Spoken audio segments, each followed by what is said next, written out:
On Wednesday, March 25, 2026, Canterbury Cathedral witnessed a landmark moment in the 100-year history of the Church of England. Dame Sarah Mullally, the former Bishop of London, was formally installed as the 106th Archbishop of Canterbury, the first woman ever to hold the most senior position in the Anglican Communion. Representing King Charles III at this historic enthronement service were Prince William and Princess Kate Catherine, the Prince and Princess of Wales. Their prominent presence sent a clear message. The future of the monarchy is stepping forward to support the Church at a pivotal time, while the King continues his recovery from ongoing cancer treatment. A historic first for the Church, the installation ceremony, held on the Feast of the Annunciation, was deeply traditional yet groundbreaking. Sarah Mullally, who previously served as the first female Bishop of London, processed through the ancient cathedral in full episcopal vestments. In a powerful symbolic moment during the service, the new Archbishop paused her procession, turned toward the Prince and Princess of Wales, and offered a respectful bow, a gesture of acknowledgement to the future Supreme Governor of the Church of England. William and Kate, seated in the choir, watched the ancient rituals with quiet focus. The presentation of the Bible, the oath of allegiance, the enthronement in St. Augustine's chair, and the moment Mullally was formally seated as the spiritual leader of 85 million Anglicans worldwide. This was no ordinary church service. It marked the first time in history that a woman leads the Church of England, an institution that has shaped British monarchy, law, and culture for centuries.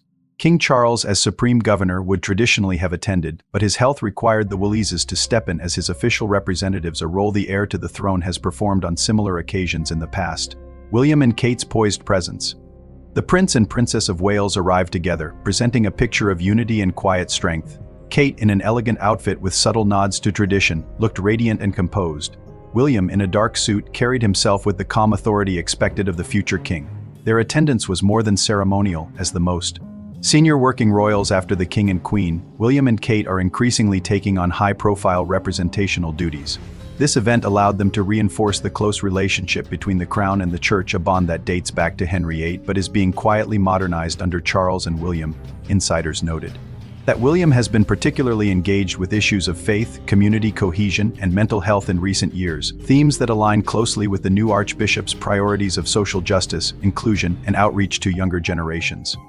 Why this moment matters: the installation came at a sensitive time for both the Church and the royal family. The Church of England continues to navigate debates over same-sex blessings, women in leadership, and declining attendance in some parts of the country. Meanwhile, the monarchy is managing its own transitions: Charles's health, the slimming down of working royals, and the need to remain relevant in a rapidly changing Britain and Commonwealth. By attending on behalf of the King, William and Kate demonstrated continuity and stability. Their presence reassured many that the future Supreme Governor is already deeply familiar with the role and committed to the Church's mission. The service also carried personal significance for the Wallises. Kate has long shown a quiet but sincere interest in faith and community work, while William's focus on homelessness, mental health, and environmental issues overlaps with many of the Church's current priorities.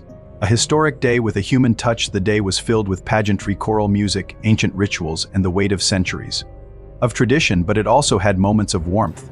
The new Archbishop's bow to William and Kate was widely praised as a gracious and inclusive gesture, signaling respect for the monarchy while embracing a new era of leadership. For many watching, the image of the future King and Queen consort supporting this historic milestone felt like a quiet passing of the torch. While Charles remains very much the active monarch, William and Kate are visibly preparing for the responsibilities that lie ahead. This was not just an ecclesiastical event. It was a powerful reminder of the enduring partnership between the Crown and the Church of England, and a clear signal that the next generation is ready and willing to step up when needed. What do you think? Did William and Kate's attendance perfectly represent the future of the monarchy at this historic moment, or do you see it as an important step in modernizing the relationship between the Crown and the Church? Was the new Archbishop's bow to them a meaningful gesture of unity? Drop your thoughts in the comments. I read every single one. If this in-depth look at the landmark installation, the Wallises' role, and what it signals for the future surprised or moved you, hit like, subscribe, and turn on notifications. Next, we'll explore Dame Sarah Mullally's background and what her appointment could mean for the Church of England in the years ahead. Thanks for watching. See you in the next one.